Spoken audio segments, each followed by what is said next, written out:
must not come from any other person. And you are determined to destroy anything that will come from any other place except you. That is why you are able to claim that you believe her. You can't believe that kind of a person. And then you lied. You're not just saying that, oh, Nikonibot has okay, oh, Tony, 3 seconds in here. Shaun Lobe type when you said Yomi Fabiyi, you sent DJ Bami to go and steal Adra's phone. That was what you typed that day. That is defamation. That is a criminal blackmail. You typed it and you said you are coming to debunk it.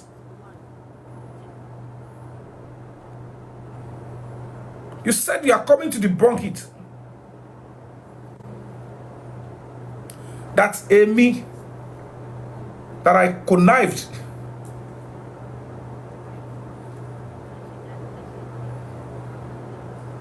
That I connived with somebody, with Karima or whatever you call her, Omi Yale then, to go and steal one DJ Bami. I don't know him from anywhere. And then you flee, you and your co-travelers. Eberesin ko esheno ati igbekun ba Mohbad nínú mortuary to wa.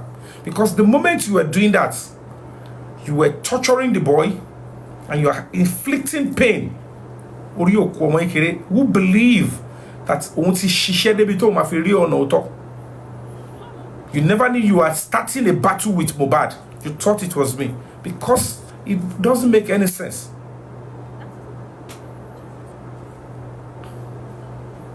So if you're not ready to adjust on that, you can only continue to deceive yourself.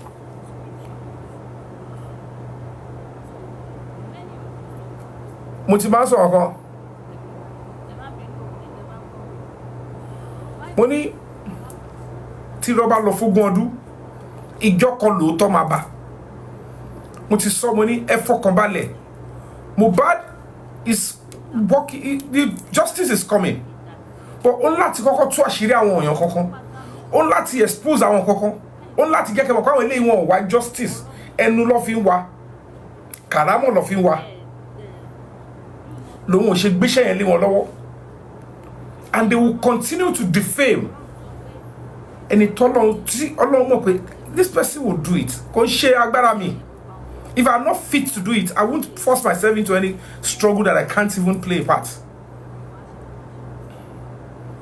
You came out that night saying categorically that Emio, you posted it that I and Omi Yale, you wrote my name in full and you wrote Karimon's name with a Monica name, Omi Yale, that we both Emi Sofun DJ Bami Kokolo G phone. The question you should be asking yourself is, what proof was sent to you? What proof was sent to you that I, Yomi Fabiyi, gave DJ Bami? But will the lady just come up and talk to you and you just believe? And it all really? To Bashisheri? And this is a murder case. Because you keep deceiving the public, Yomi, whoa. It's because you still don't know what I stand for. Hey, that is not the problem. You know it yourself. Now, you started that way. You switched. You changed from DJ Bami. You said, oh, it was on Damola and Kinikon. You did not talk about those ones today. We are talking about natural justice. We are talking about karma. We are talking about an innocent boy in the mortuary. And you are still trying to gaslight the public and deceive them. And you are removing yourself. The sad reality is that see your man fee 20 get bukky. To man fee mewa get Biodu Lawal. O man fee 20 get wo lórí tó ti ṣe as I speak on justice for Mohbad. Gbogbo àwọn tó rí gbogbo platform tó dá sí dàmú tó jẹ́ kó rí gbogbo orí ẹ̀. You are the cause. You have a big platform. You have a large voice. O de fi lára tẹ́ńbẹ́lẹ́kú ó fi bà gbogbo nǹkan jẹ́. You are now doing restitution. Ó tún ṣe ń fi ẹ̀tanú ṣe. You're not coming straight. Ṣọ́lá àárín ajé ló mú ní pẹ̀kọ̀rọ̀. You cannot continue in sin and ask the grace of God to abound. So number 2, you knew.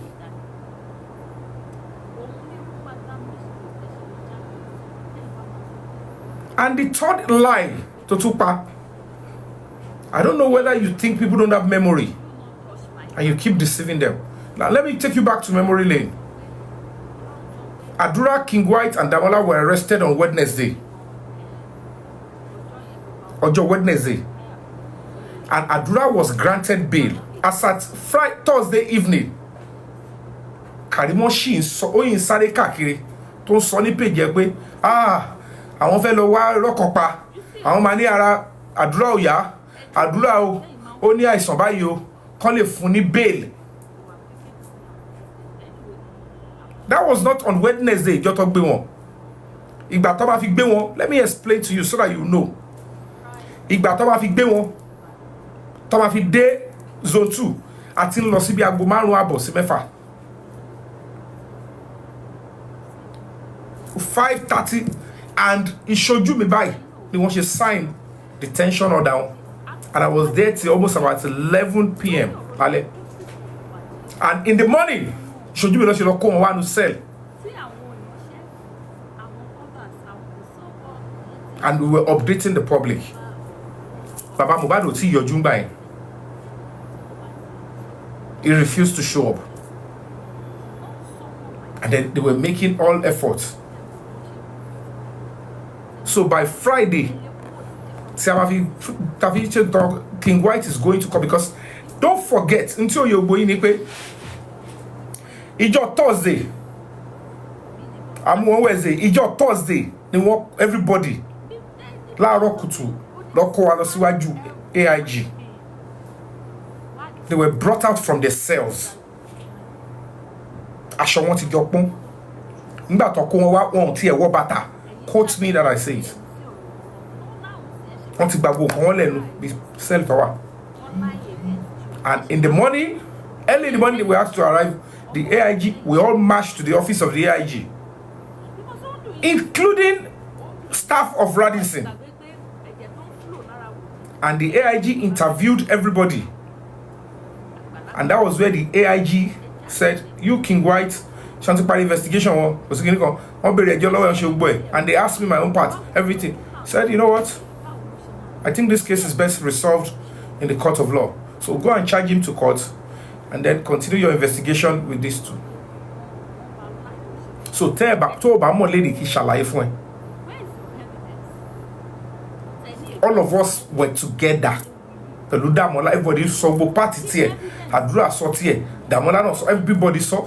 And they said that since King White case is sorted, money I won't see party lori Adura ati Damola. And the AIG said, go and continue your investigation on those two. That was on Thursday.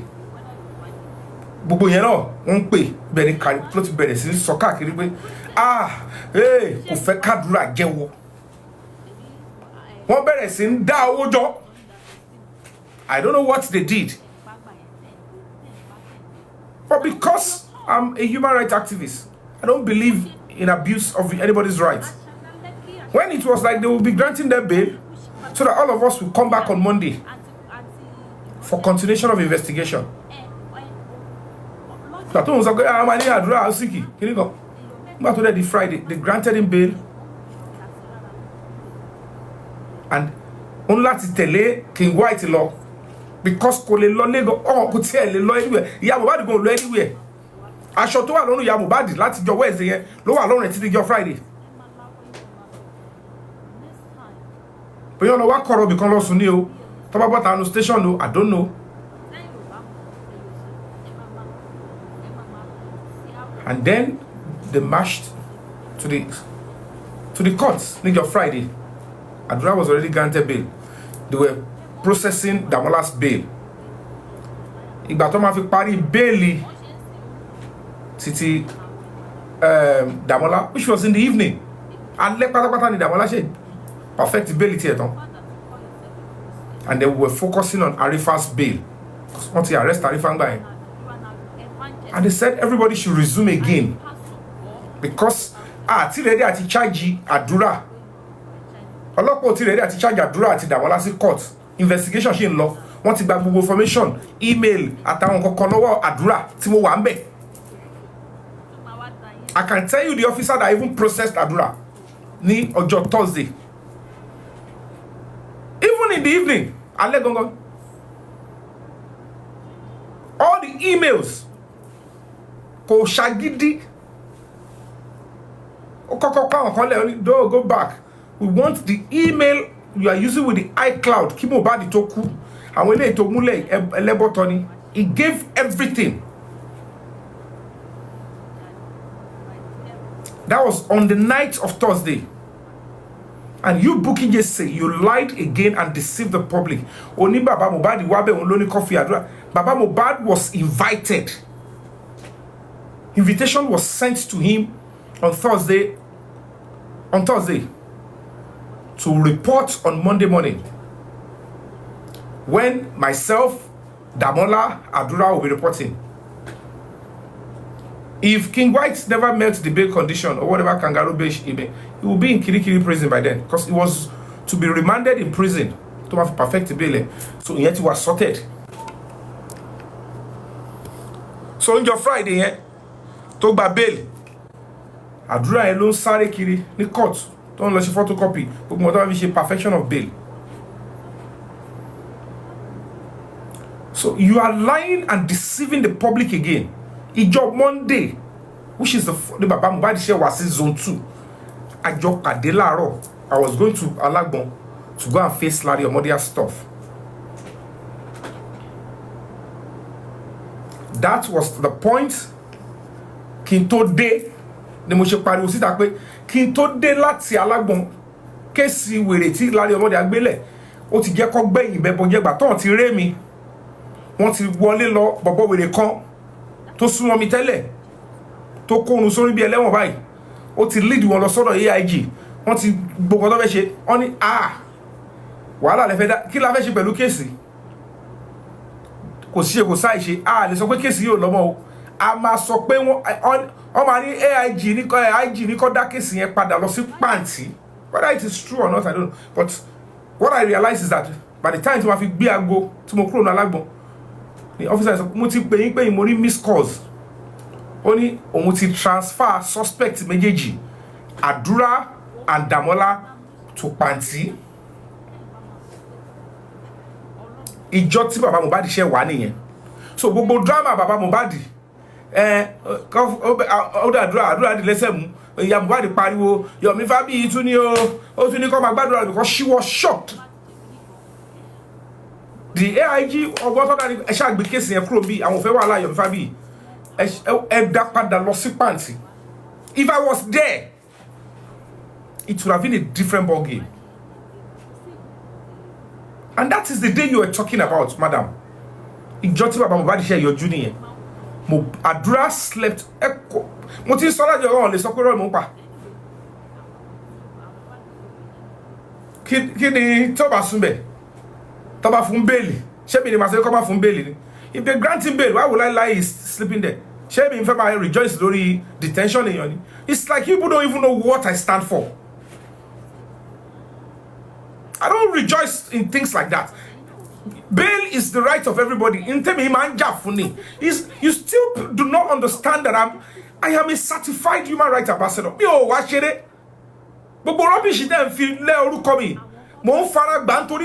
This is part of the things that I must go through. Especially when I'm doing a serious case with people like you. Defame.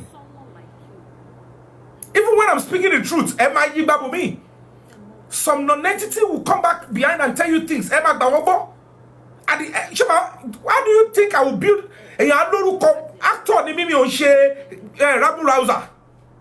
So you think this is the kind of things I want to do to destroy my own name?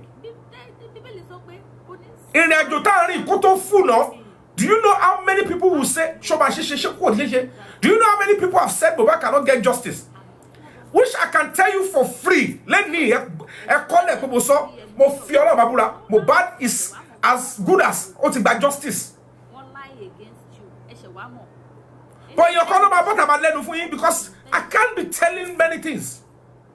Because case the government is full and interested. I'm talking about the federal government that Mohbad should get justice.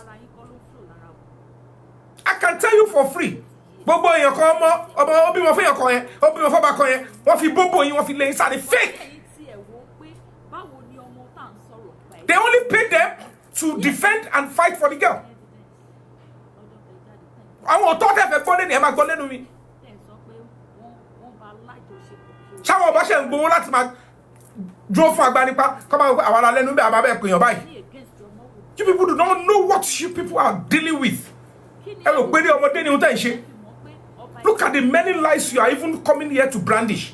Bàbá Mohbad ló ní kí ọ kọ́ máa fi àdúrà lẹ̀ kọ́ ní kó máa wájú ta ni. Bàbá tó yẹ pé òun fúnra ẹ̀ gan wọ́n invite ẹ̀ sínú kéèsì tó bá yẹ pé mo wà bẹ́ẹ̀ ni. He was asked to come in and say his own part, and I was not there. Maybe he bought his way because the Baba is terrible then.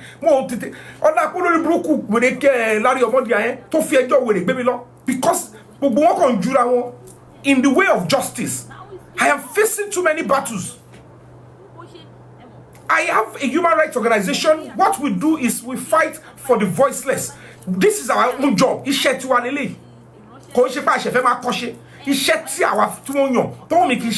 give back to the public. And I will be selecting who I want to deal with. I just want to speak the truth. It could be anybody's son tomorrow, any daughter. I will stand and put my life on the line. Face Baba told me about anybody can talk family police station because I'm not interested in all the nonsense you people are doing. I will come believe this is what I am doing. And this man came on Monday, and before I could come back from Alagbo, and you are lying here saying Adura did not sleep in the police. If there is anything, was he arrested? Baba to be more Sholeri, Ori Adura arresting. Shori Adura arrest for a year plus, don't tell it.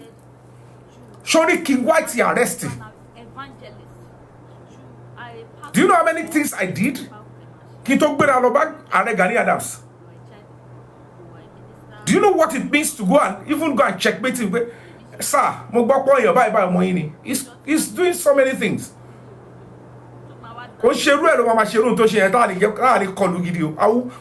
Locally and internationally. King White to a case. Media ti ma gbé pẹ̀lú bó ṣe case pẹ̀lú ẹ̀yẹn tí ma fẹ́ ṣe kà ní o kon ṣe kà ní. They will publish, they will put his name there. Tó bá ṣe ń gbọ́ orúkọ ẹ̀ a máa rí gbogbo count charges yẹn ṣé mo bá gbé sórí online ṣé mo mi ò ráyè ìkà. I am just fighting for justice. I have every means to say I will find means to record him, but he thought I am fighting him. Yeah, kéré ṣe ẹni believe I get now. But them putting themselves in the way of what we are doing. What believe TikTok lashi. This is a murder case. I am facing the commissioner of police and Ogolopa, detectives to one case to your plan bubokai. Thought they were petty they could even be interested in taking my life. NGO don't fucking him what you mean. Ele ma kobawa. Ko si toro e ba doke, o ma pere pe ta lo ko bo scripty. And officers there. They will be working with them to say, put out this cinema, what TS and you're facing it, and you know, and you are gallivanting, saying me paro of you. Why are you making a mess of the Nigerian public? Whether Adura was granted bail, no matters one, it's your delight in one, was Adura arrested? And you don't think before you talk. One thing I need to let you know is, but yeah, you are not even getting it. Adura was invited. Let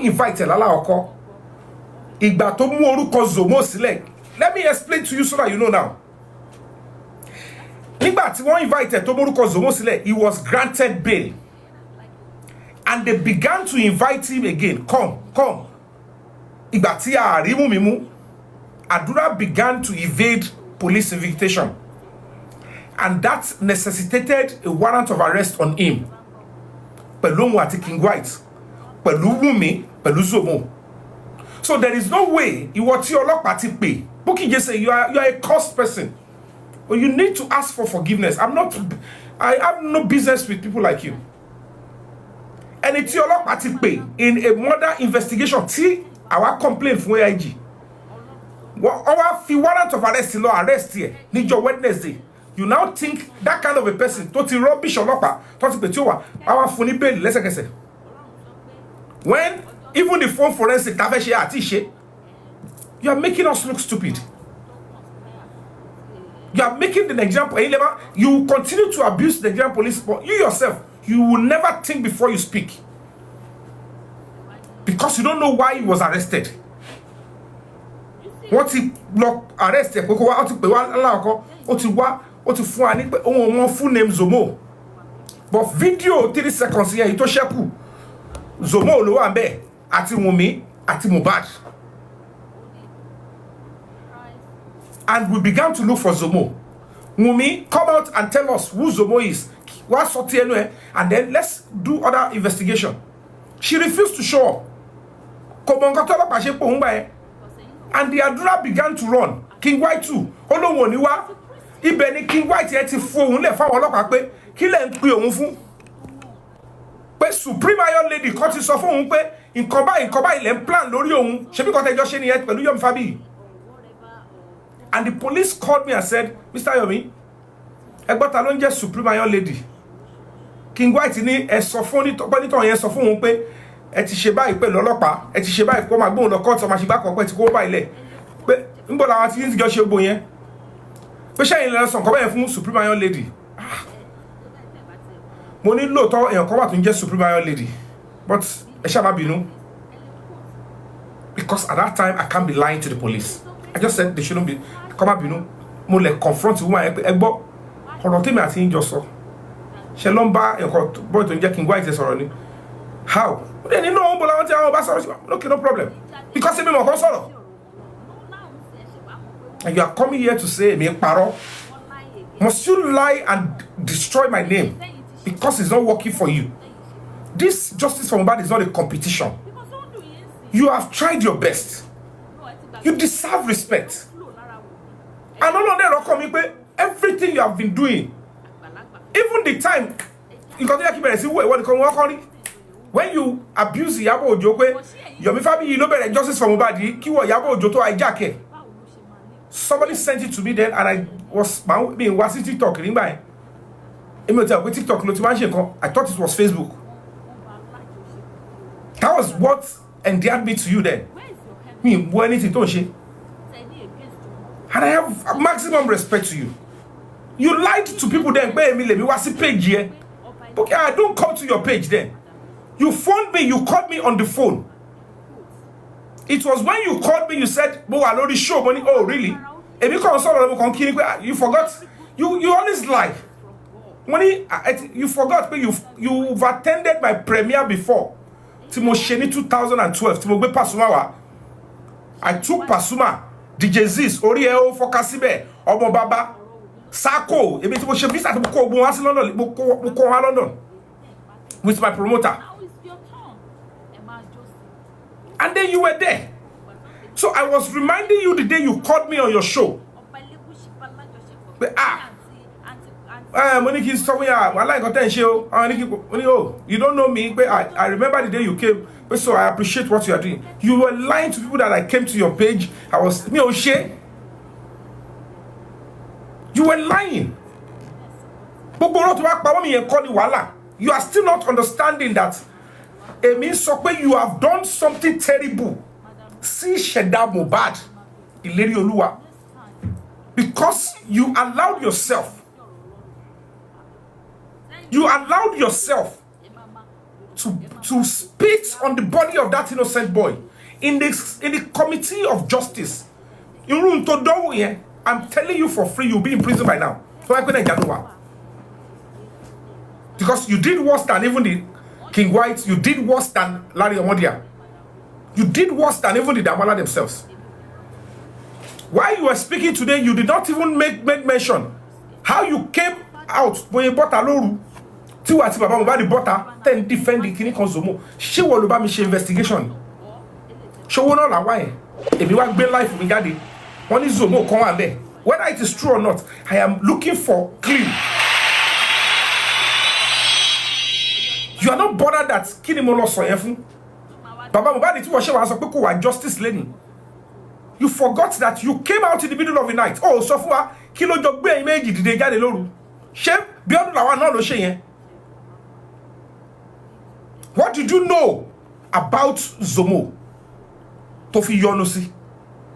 And then you lied again. You said I started abusing you. For what? Nígbà tí you go mo ní mentor, mi ní manama. Mi ṣe sawela. Why would I come for you? Naturally, I will never come for any TikTok host. As an actor, could it make sense? You can move any host, any panelist, but when you people keep fingering my brain, I am facing serious battle outside. Ṣé mi ò mọ̀ pé lára àwọn tó wà ń di ọ̀rọ̀ tó kúkú gbogbo case Mohbad ọlọ́pàá wà láàrin wọn ni. Ṣé màmá parọ́ pé they are after my life? Or they were after life for me. Ṣé nítorí pé kí ẹ lè bá like mi àbí kí ni? Because ẹni tí wọ́n ṣe dámọ̀ fún wọn tó lè trace ó yàtọ̀ sẹ́ni tó yẹ pé wọ́n ti ẹ̀ mọ̀ bí tó bá ti rí. Ẹni tó mọ̀ pé ń wọnú kéèsì pé eléyìí máa ba gbogbo kíní wa jẹ́. Tó bá dẹ̀ ti ṣe prayer àwọn ọmọ ẹni tó bá padà dà wọ́n láàmú. And I'm telling you people today, ẹ lọ kọ́lẹ̀. Nítorí pé we are now doing the right thing. Ìrọ̀rùn ní justice public is inconceivable. The government have no government no pa Mohbad. If the public sits right and do the right thing, you organize ẹsẹ̀kẹsẹ̀ ni government máa deliver justice. Ohun tí ìjọba 8 ni pé kẹ́ máa repeatedly jẹ́ kó máa rí pé wọ́n ń gbẹ́bọ̀dé wọ́n ṣe ibi tí ó dẹ̀ tẹ̀lé ọ̀nà òfin. No government survive that way. Kò sí bí government ṣe lè ní ìgbéraga tó. You can't be rubbing it in the face of a demanding public. Àwọn ẹlẹ́bọ̀dé bíi ti yín báyìí ló ń jẹ́ kó máa rí pé the public are not united in one voice. Láì ṣẹ̀ láì rò. You keep saying Yomi is looking for money. Ṣé gbogbo ohun tí mo ṣe yẹn? Ṣó wà nù wíìlì tí dáàdì mi kọ́lẹ̀ pé àbí tí mo sì mi kọ́lẹ̀ pé kí n bá wọn fowó àwọn ṣe? Lẹ́ṣẹ̀ rò pé gbogbo tí mo ṣe yẹn tí mi ò rò tẹ́lẹ̀ tí mi ò plan tẹ́lẹ̀. Mo kọ̀ wó pé let me listen to the voice of reasoning. But tí bá ti wọnú nǹkan mi máa bá kọ́lẹ̀. Go and ask who I am. If I start something, I must see it to the end. I love closure. And let me tell you today, there is something they call end game. Kò sí ogun tó fẹ́ máa jà. Tí o bá ti mọ̀ nǹkan wọ́n ṣe ń lo end game. Even professionally, they will ask you, what is your end game? Àti bẹ̀rẹ̀, you can only lọ báyìí. Kí ni end game ẹ? Any strategy tebani tí o bá ti ní end game lè succeed. And my own end game in justice for Mohbad is sacred. It's not something I will be throwing down. Lè mọ̀. That is why when mo on me baby mo ti gba báyìí. Kó tó débí mo ti rìn lọ báyìí. Kó tó ní pé kó kidnap ọmọ mi mo ti gbé rìn. They don't know. Ibi tí Mohbad ti ṣe passport. Bó ṣe passport. Bí ó ṣe sanwó express gbogbo ẹ̀ bó ti ṣe investigation dey go bẹ̀.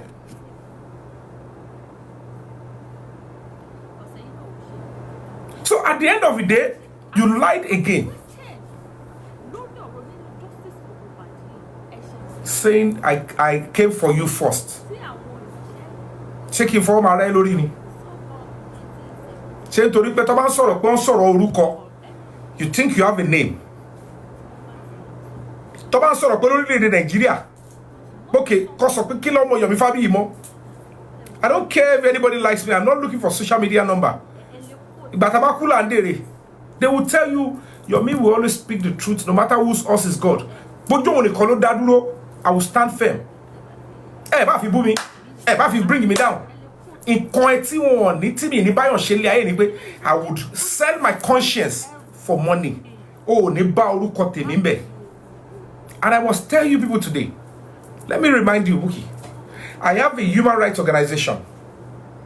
I deliberately avoid seeking grants. Mo fẹ́ ṣe iṣẹ́. I want to be a mo fẹ́ kọ́ testimony. Come on, somebody mo lókìkí. Kọ́ testimony. Come on, somebody mo lókìkí. Agbo fún mi, màá kọ́ ṣe ọ́fíìsì, màá máa gba èsì. No. I want to build orúkọ mi as an actor. Everybody rí pé orúkọ yẹn ń ṣe orúkọ tẹ́yàn kọ́ máa jí tó máa lóun sáré fẹ́ bàjẹ́. Náà ni mo ṣe fẹ́ build reputation mi as an activist. Mo wá ṣe gbogbo yẹn ní foresight kó o pé ẹni máa ń ṣòótọ́. Nǹkan ẹ̀kọ́ tí mo kàn ní ṣe ni pé I will not ridicule the process of accountability fún NGOs. Kí n wá ní mo wá sọ di TikTok NGO. Tí bá ti lè succumb, mo ti kó bá ìṣẹ̀dá àwọn tó ń ṣerú nǹkan yẹn. Torí amnesty ò ní bọ́ sórí TikTok máa ṣe accountability no matter who donate. Human Rights Watch ò ní ṣe. There are key human rights organizations here.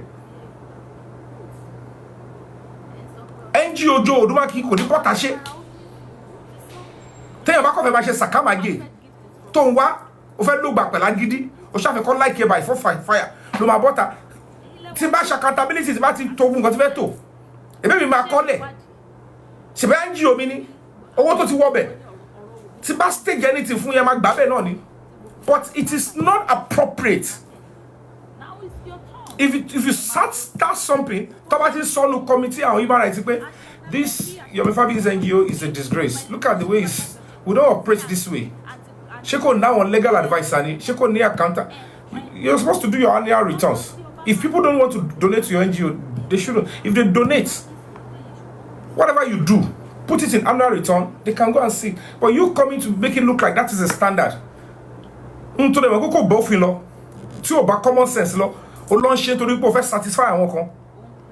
O ti wá sọ NGO, o ti sọ di 250 kobo. Mo dẹ̀ fi agbárí ṣe lọ. Because àárín ni mo dé, the public ẹ̀ ń wá ikú tó pa Mohbad. Ikú nulẹ̀ ni Mohbad ikú. Ẹ wá kó gbogbo public, àwọn àgbàlagbà, àwọn tó lọ́pọlọ, graduate, ẹ kó wọn sẹ́yìn bàbá Mohbad. Ẹ wá kó resources, ẹ kó lé bàbá Mohbad lọ́wọ́. Ẹni kó bá yín wá ikú tó pa Mohbad. Kò dẹ̀ sí bó ṣe fẹ́ wá tó bá engage pẹ̀lú ọlọ́pàá máa sọ bàbá máa mẹ́rin náà lẹ́ o. So when he is discussing with police, nǹkan míì ló bàbá yín lọ sọ fọ́lọ́pàá. Ẹ̀dẹ̀ ti kó gbogbo agbára fún. So the police and the government will be looking at the public pé ṣáwọn ilé kọfẹ́ máa mú àṣírí ni. Ṣé nítorí pé ẹ mọ̀ pé bàbá yìí gangan ó yẹ kẹ́ yọ́tọ̀s ẹgbẹ́ báyìí kẹ́ yọ́ sí ẹgbẹ́ pé bàbá kí lẹ̀ ń sọ yìí. And when I was beginning to ask the Baba direct questions, we have to know the role you played and explain to you, but eti hobombi, you can't lead the charge. Tabati this stage here, tabafe wo pé okay, reason that philosophy ni pé oku ofo ni a máa mọ̀. Tó bá jẹ́ pé pàdé àpòpọ̀ pẹ̀lú wọn láti bo òótọ́, a máa mọ̀. But káwọn kan sọ pé ẹ má béèrè ẹjọ́ lọ́wọ́ bàbá yẹn, kẹ́lẹ̀ ní ká lọ wá justice. Bí ìgbà tẹ́ ń fún wa ní body decision ni. That is the circle you belong to, this woman. And you keep bringing people up on platforms.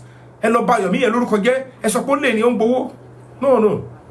I have utmost gratitude to every Nigerian that has been donating and supporting the NGO. Don't support any shit. If you talk to people, I'm going to interest more. Don't stop. I look for means myself.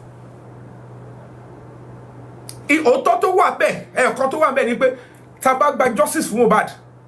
When the public talk about glory, people will respect the NGO to show talk to the public and they will support more. And my NGO will expand. Because there is no way the NGO can attend to cases without funding. Lawyer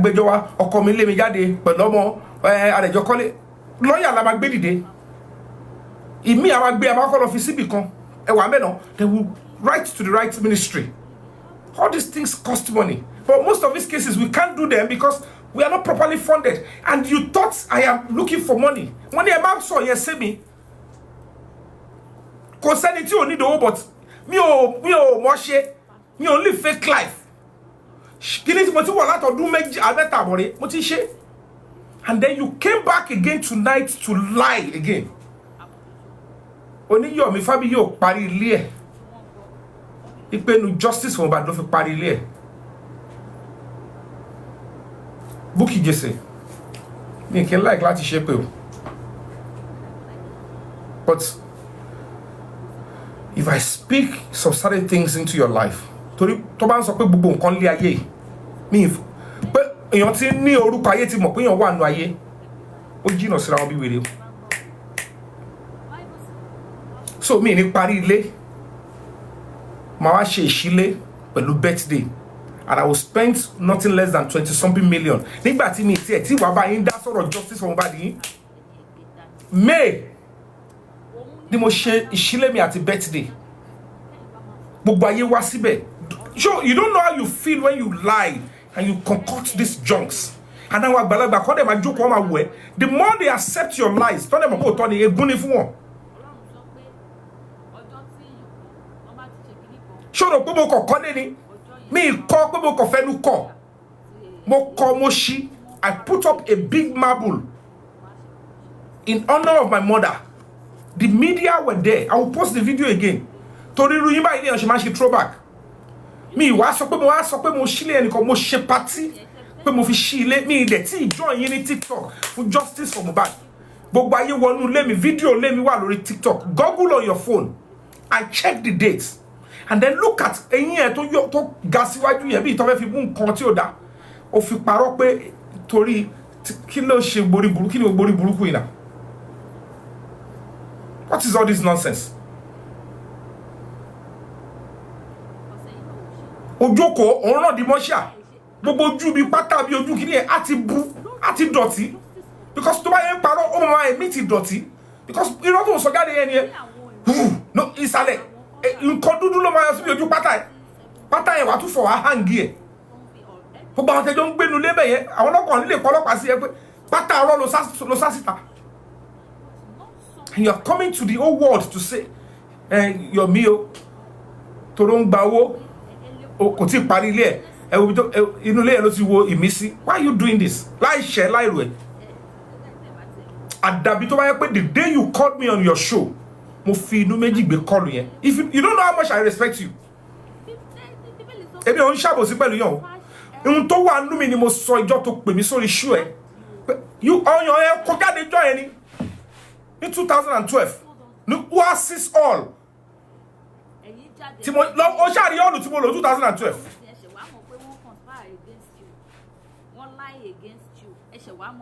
Mo wá di gbà wọlé. Kéèyàn tó lè mo ṣe premier ní National Theatre Malaika ló kọrin ní 2012. Gbogbo àwọn stars footballer Butu Adepoju tó play fún Nigeria gbogbo wọn ló wà ńbẹ̀ commissioner honourable members speaker 3 months 2.5 months after mo gbéra lọ London. Èyí tí mo gba visa fún wa náà tí mo gba visa fún tí mo kó lọ gbogbo artist èèyàn ká everybody ló wà ńbẹ̀ Pasuma wa kọrin fọ́ká síbẹ̀ DJ Six everybody mo fi wọ́n hotel and you came to that show but you kọ́yàn síta ni tó rí gàrú mo ní yé gbogbo àyẹ̀mí dẹ̀ láì kọyàn wọ́n wá ní bó ṣe náwó tó ṣe dára ní àkíní kan Bukky Jesse mo ní òdà àtijọ́ ìmọ̀ tí ó pé ẹni tó ṣàgbọ́ bóyá ó mọ̀ mí ó kò mọ̀ mí ó ṣàwá sí show mi and you called me on that show mi mọ̀ pé you are on a program ìyẹn ni mo kọ́ sọ lọ and you are lying to people you said èmi wá ń type lórí kí ṣé bẹ́ẹ̀ náà ni èèyàn ṣe wọ́lẹ̀ tó ni so tí bá tẹ̀ máa wá owó mo ṣe máa wọ́ra mi lẹ́ni tí ó bá ń ṣe ọ̀rọ̀ justice èmi ò gbádùn tó gbélé go and ask my colleague èmi ò ń ṣe gbò dọ̀tí yìí bí mo ṣe rí ẹgẹ̀ẹ̀gẹ̀ mo máa ń kọjá yàrá mi because mi fẹ́ kéèyàn máa ṣọwọ́ lára mi torí mo sọ lórí gan gbogbo ìtẹ́ ìṣe tẹ̀ bá rí wèrè mi lẹ́ẹ̀kan ẹ̀ mọ̀ pé ó wà lẹ̀ èmi tí mo face entire industry lọ́bẹ̀rẹ̀ ń kéèsì bàbá Ìjẹ̀ṣà ṣé kéèsì ni tí ní fíìmù ni ti kéèsì Mohbad yìí nítorí ẹ̀yin pátákópátá ìṣepọ̀ tẹ́ ń fà mí pàápàá lọ́dọ̀ ẹ̀ pé tí fíìmù bá máa bẹ̀rẹ̀ ẹ mọ̀ pé fíìmù ju fíìmù lọ lọ́bẹ̀rẹ̀ kéèsì bàbá Ìjẹ̀ṣà ṣé wọlé ẹ̀yin lè tẹ́rí sí ni gbogbo àwọn ìyàbọ̀ ní dáwọn ní dúngbà tí mo fèsì kéèsì ẹgbẹ́ wa kéèsì Mohbad yìí àwọn ìyàbọ̀ ẹ̀rí kọ́ lọ lẹ̀ ní tọ́rọ bọ̀ tí mo bá bu ọ̀pọ̀ àti ìjọba o àti ẹgbẹ́ o mo dẹ̀ ṣì wà mí tí kù mo ti lẹ́yìn yẹn ni mo ṣe fíìmù ibi ọmọ tí mo gbé lọ káàkiri the whole world. Go back to my page. 6 months ni mo fi gbé káàkiri private premiere. Inú ẹni Mohbad ká mi mọ́ tó kú sí. I was on a world tour. Lọ mú àwọn colleague mi tó ń ṣe world tour pẹ̀lú home video lọ mú jáde. After case Baba Ijesha 2021 case Baba Ijesha 2023 mo ṣe ya film. Mo ṣarajọ gbowó lọ́wọ́ marketer. Mo ya film yẹn. Mo ní eléyìí máa lọ fi pawó. Orí bó ṣe ń pawó yẹn ni mo ń dá sílẹ̀. Foundation nìkan ni mo ṣe kí tó kúrò Nigeria. You lied, you said owó case Baba Ijesha ni mo fi kọ́lé. Ó tún yá ń sí ìwọ náà ló sọ léde. Ó ní Yomi ò parí ilé ẹ o. Owó case Mohbad níbo. Nothing was added to my house. Tí mo fi bá yín ṣe case. Ilé tí gbogbo nǹkan tí mo ti ṣe sínú ẹ̀ gbogbo ẹ̀ bàjẹ́. Mo ṣe live video fáwọn èèyàn. It's because you say you don't wash. Gbogbo gazebo tí mo ṣe sínú ilé gbogbo ẹ̀ bàjẹ́. I abandoned the house for almost a year. Ọlọ́kadà tó ń gbé ládùúgbò yẹn. Ayọ̀bámi bọ́ yẹn ni mo fún ní kọ́kọ́rọ́ tó máa ń bá mi lọ sílẹ̀kùn. Bá mi lọ máa wo bẹ̀ yẹ́bẹ̀ wò. Kọ́ máa kàwáyà lọ kọ́ máa ṣe gbogbo ẹ̀. And you are yes telling people, I abandoned my house. I abandoned my career. Mo tún sá lọ. Mo fi ọmọ tí mo bí lẹ̀. Until gbà tí mo padà wá. Because the case is too complex. Dá gbogbo ṣe sọ lẹ́nu yìí. Ìdílé tẹ gbogbo yín tó papọ̀ sínú justice gbogbo wọn ló mọ ohun tó ṣẹlẹ̀ àwọn yẹn lẹ́ni kaba ẹ ti kó wọn mọ́ra. The government are listening to them because àwọn lè rán àwọn lè fund àwọn lè tẹ̀síwájú. Now to replace them with an NGO, it's now a serious fight. Ẹ rojọ́ ọkọ̀ lẹ́tà kíní kan prime boy wọ́n ṣe kíní kan èmi mo ṣe ń kọ lẹ́tà sí Commissioner for Justice and Attorney General, and even telling the Attorney General that my team of lawyers will want to have a meeting with you. Call us, we will come. Anywhere I am, to back by invitation, I will come. Èmi ni mo lọ sí Abuja lọ sọ́dọ̀ Minister of Justice. Àtàwọn tó kù tí mi gbọ́dọ̀ dárúkọ tí mo ti dé pẹ̀lú case Mohbad. Àwọn tó pa Mohbad gan mo bi tara wọn kù sí báyìí. Wọ́n mọ ohun tó wà nílẹ̀ tí mi ti gbọ́dọ̀ sọ síta. Tí wọ́n dẹ̀ máa gba level wọn tó máa pé. And you are still there castigating ẹ má dáwọ́ fún Yomi o ká má ṣe kíní kan Yomi ẹ fẹ́ nítorí mo sọ pé Yomi ṣe kíní kan kọ́ wà lóyún àtẹ́kọ̀ọ́ wa. You can't be saying that to my name. I am not in competition with anybody. Me ever rori le mi pé jẹ́ ti ẹ ṣègbéraga sí anybody àbí kí n ríyàn fín. Ṣùgbọ́n ìnira tẹ́ mú mi go through ti pọ̀ jù. Ṣùgbọ́n torí pé mo ti dá bá jẹ́ mu pé public ò ní dúró báyìí. Kí ni mo fẹ́ tẹ̀lé irọ́? Ẹni tó mọ ore lèmi. Mo dẹ̀ máa ń lóyà. Inú ẹ̀jẹ̀ mi ló wà. Tí n bá lóyà, mo lóyà ni. The fact pé mo ṣì ráwọn bí méjì mẹ́ta tó ṣì dúró tì mí yẹn. Máa dúró kọlẹ̀ lẹ́yìn ikú sáré ni. Ohun tó bá mú mi kí n sá fún ikú lórí kéèsì tá a ṣe. Pé mo rí pé nǹkan kan wá tí mo yìí fẹ́ ṣe. Ó máa dí mi lọ́wọ́ ni mo ṣe máa yẹra. Mo fi Ọlọ́run búra, I know they wrong. Go and ask bẹ́ẹ̀ lọ́bẹ̀rẹ̀.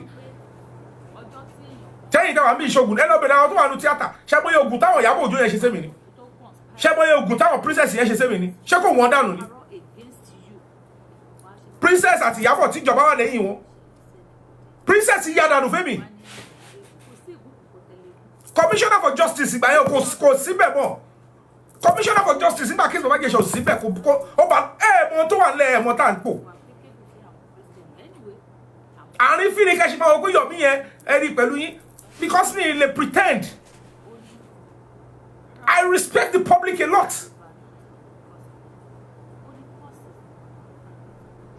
I respect the public. Gbogbo nǹkan irọ́ ni. They spoke about that chief president Israel kò dá sí. The question tí mo sì wá fọ́ ni pé pẹ̀lú àwọn tó láwọn lọ lẹ́yìn pẹ̀lú àwọn tó ṣe ogbó ẹ̀.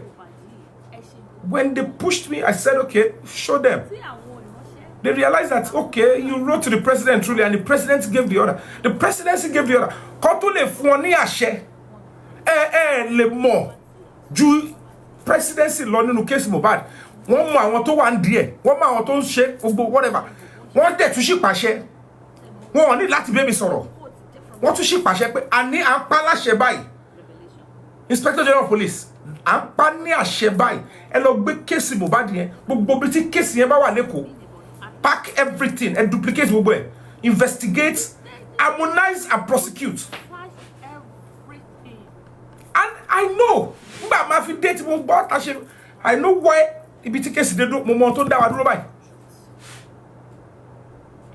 Mo mọ̀ kàtí àwọn tajọ́ ṣe justice tí wọ́n ti ṣe the double agents tó ti rán lára wọn pé tẹ́ ẹ̀ bá sáré kọ competition lọ bí tí Yomi sọ yẹn àwọn ọ́fíìsà yẹn ò ní dá yín lò ẹ bá kọ́ síbẹ̀ lẹ́ máa lè mẹ́ni tá máa bá sọ̀rọ̀ lẹ́ máa lè mẹ́ni tá máa sáré bribe lẹ́ máa lè mẹ́ni tá máa gbé kúrò ńbẹ̀ ká lè mọ bó ṣe ń lọ and you allow them wọ́n dẹ̀ lọ bẹ́ẹ̀ wọ́n rán the other guy wọ́n dẹ̀ bẹ̀rẹ̀ sí parọ́ mọ́ mi kọ́ bá bẹ́ mi ṣe o I'm dangerous I'm kíní kan gbogbo rọ́bùrú and this one starts okay since owó yọ̀ ń ṣe kankan náà pé a kà bá àwọn ilé ṣe mo ní when I wrote to the president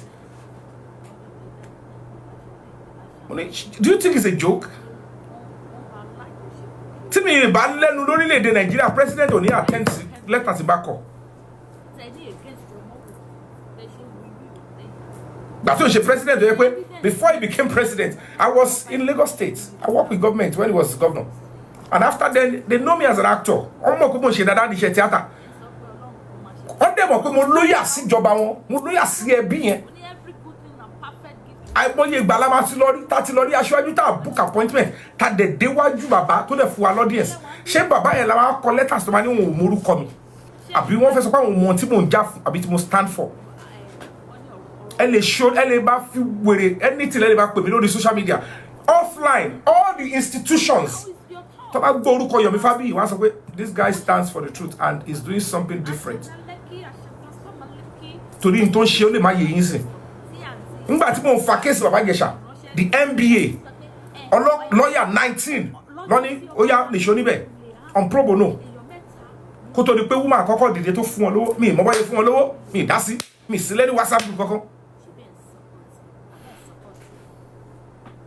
and then you keep lying.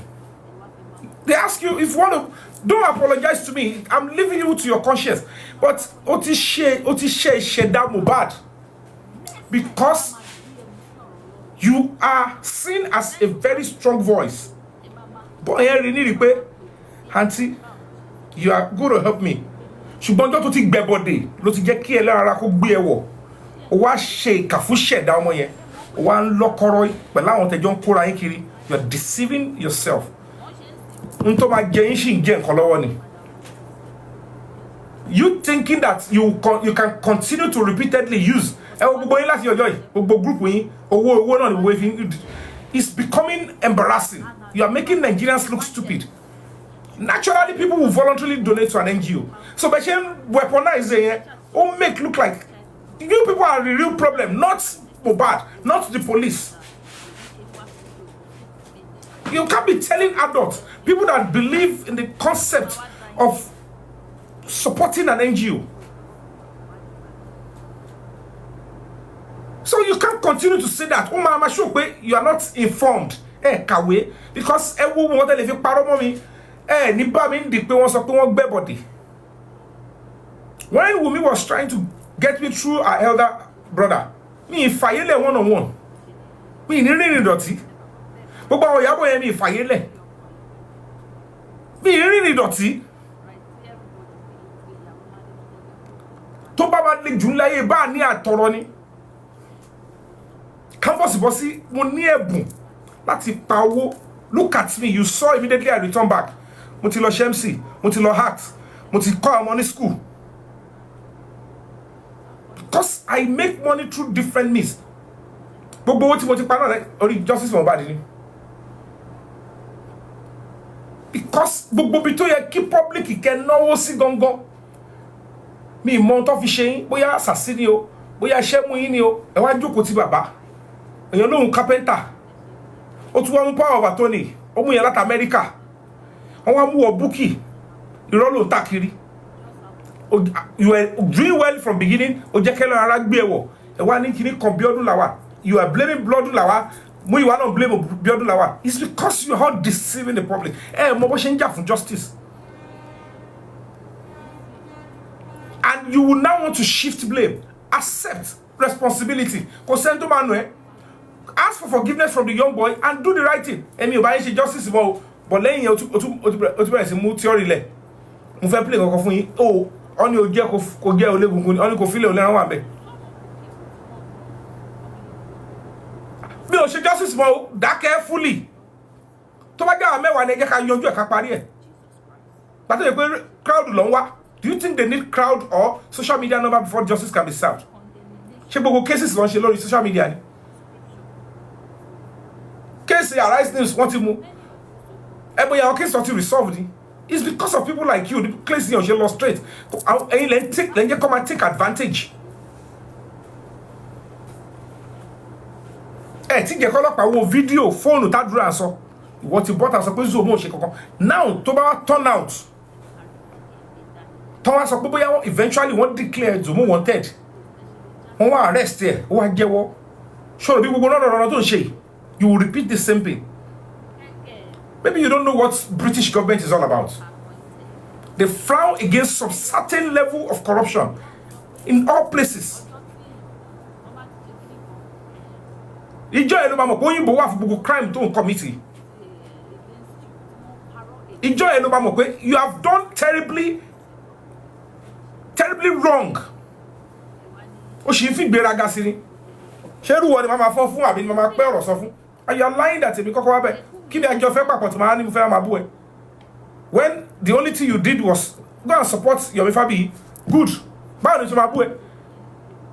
Tẹ́ ẹ bá rí dínkù mi ẹ lè rí other side mi. Ẹ lè sọ pé tó dẹ́n donate fẹ́ NGO kẹ́ sọ mi dìgbà wọlé. Mo ti gbéra mi lé already. Ẹ má ṣe máa sọ mi dìgbà wọlé. Ara ni mí, ara máa ni mí. Ẹ wo iye cases tó wà lẹ̀ tí mo ṣe. Ẹ wo iye sá kíjokíjo káàkiri. I wanted to protest the other time at the Lagos State House of Assembly. She don't want anybody lying. And there was an attempt on my life. I took to my heels. People were saying I was lying. For what? But I said I was coming back for my son. She me opadawani. I want to shake out, to kidnap on my kill your crew. Bobo kokiri consi presidency. Ingba tori. Oh, ebi mo nkan tí mo go be tí mo ti dálẹ̀. Even mo ṣe wà báyìí sin. Mo go be tí mo ti dálẹ̀ lórí justice for body. Tí gbogbo yóò dẹ̀ mọ̀. Mo go be burúkú tí mo ti dálẹ̀ pé kò jọ́sẹ̀. Tọ́lẹ̀ tí mo pé this Yomi Fabiyi, you are asking, okay, no problem. We'll do it. Mo wèrè tí mo go be tí mo ti dálẹ̀. Ṣùgbọ́n ti kọ pé tí o bá ti materialize mi gbọ́dọ̀ sọ síta torí ibẹ̀ ẹni máa bẹ̀rẹ̀ sí sọ́ọ́dì ìdòsí ó yá ṣe gbọ́dọ̀ sẹ́kì ní kan. If I can come out and tell you the presidents, even the presidency as a whole, have yielded to what we wrote. I don't expect anybody at this stage kó sọ pé rọ̀ mú pa. You are poking into my head by doing that. Kẹ́tẹ̀ wá wò gbogbo yá ẹ̀rọ pé ìyà ń jẹ mí o, mò ń wá owó o. Wọ́n tójú oníkà mẹ́sàn-án kà campus bọ́ sí kí nínú owó kí là ń sọ. If we finish this stuff, táyé ti rí pé yes, mo jà. Ibi tí mo máa ti lọ gba owó, tí máa gba grant, mo mọ̀ bẹ̀. Tó máa ti fún mi $70,000. Eléyà fún mi 50 million. Lagos State máa fún mi lówó. Torí ó ní owó tó ń fún àwọn èèyàn. Wọ́n ò ní sọ fún yín pé àwọn orí mi pé mo wá gbà. Ṣé torí mi màá tó wà ń di ẹ̀? Mi ìfẹ́ American embassy, I'm going to speak it in English. They will never say they have seen my request for grants. That's 2018. Tí mo ti jẹ́ ambassador ńbẹ̀. Ṣé mo yẹ NGO tó kéré sí mi tí wọ́n ti pàtí lọ ń gbowó bẹ̀. Ṣé báwọn lọ pè mí nínú àwọn 27 kọ́ tó lè fi hàn jẹ́ ambassador. Ṣé mo yẹ èèyàn tó dìbò ni? Ṣé mo yẹ senior lawyers tó dìbò Nàìjíríà? Ṣé mo yẹ foreign journalists tó dìbò kọ́ tó lè mú wa? And I am saying it, I have never. Only mo ṣe gbé NGO account mi láti 2018 when the Larry Omodia wrote the nonsense lọ sí Alágbọn. I packed everything. Show it to him. Because I come parọ́ mọ́yàn ni Yomi yẹn wọ́wọ́ because gbogbo nǹkan ṣe bit by bit about that ṣe press conference. I need 3 million. Ẹ máa dá 3 million or 2.9 million. Tàbá la fẹ́ sọ́mbì owó sọ tàbá so òun lè máa dá. Wọ́n ẹ gbà tó kọ́ target yẹn ni. Until they bury me to my lay. And I'm grateful. Because me only force NGO, Lori public more. Because public is in that wo. See, because it's before me, I just want to help. Gbogbo ẹ puta share the fin niyan lára ẹ fin bayan lórúkọ jẹ́ mo ní gbogbo do te pa ọ̀rọ̀ yẹn mo mọ àwọn tó ṣiṣẹ́ mi ní stop tí wo bukky jese tó bàbá CCTV kini jẹ́ àti bàbá Mohbad tí o bá 3 seconds video jẹ́ Mohbad would have seen justice ìgbà ẹ lọ pé gbogbo àwọn tẹ́ ń sọ yẹn ọba kan wà ńbẹ̀ yẹn direct ni tani tí bá bá ní ọwọ́ ọba ńbẹ̀ máa sọ direct tí mo ti rí evidence mi sọ direct evangelist, you are a pastor or but you are a child of God, you are a minister in the church, you are this, you are that. Let me ṣe ń wá fún yín o kò sí nǹkan méjì. Ọjọ́ tí bá tún torí pé tún ṣe fídíò náà tó máa wá dá yín lò. Nǹkan tó fà á náà tí mi ò fi tú òkú lọ́rùn bàbá Mohbad gbà mí nìyẹn.